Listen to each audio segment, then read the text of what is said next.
Hi. Hello there. So, Dr. Jakab, this is the Futuro Las Américas Scholars.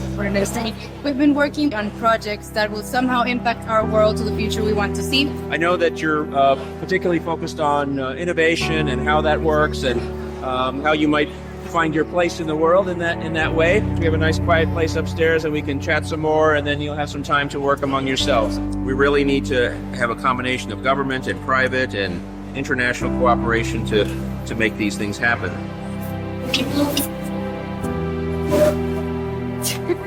Okay. We have 18 different minds here doing 18 different stuff with 18 different projects all together to, as you said, change the world for impact. So we have a set of questions. We have many questions, very interesting questions. So again, thank you for your time, and we're very excited. I saw that you wrote 2 books about the Wright brothers. So I wanted to ask you, what characteristics made such an impact on you to write about those books? Well, I don't know if this should be about me or not, but What characteristics of the Wright brothers? well, I've always been interested in this time period, late 19th, early 20th century is sort of my time period of interest as a historian. But as a youngster, I was always interested in things and objects, and was fortunate that I had a father who had a workshop with lots of tools. So I would go down and I would, work with tools and play with tools and that sort of stuff, and was very interested in the hardware. But then I studied engineering when I was an undergraduate in college, but I really was interested in the people and the stories.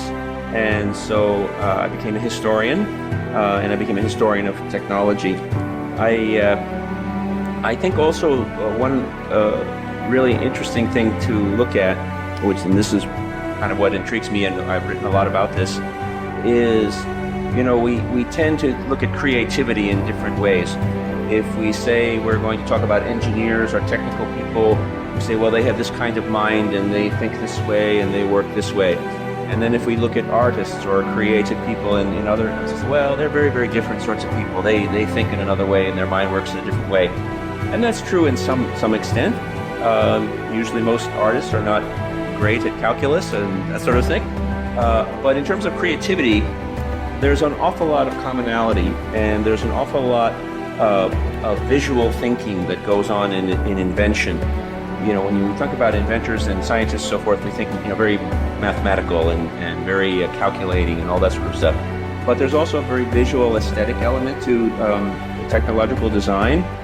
And I guess where I really kind of keyed on this idea, my father was a brilliant technical person, scientist, very skilled in this area.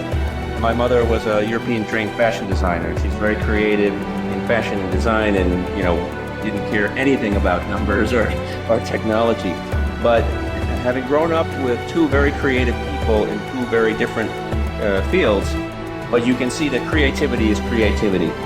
And I think, you mentioned you have 18 different minds working on 18 different projects, but you have all these different ways, but you're all trying to be creative, and there's a sort of a commonality to being creative, and that deals with not only asking interesting questions and trying to think of ways to solve those problems, but also how we use our minds. Do we some people are very skilled with figures and facts and figures. Some people are more abstract.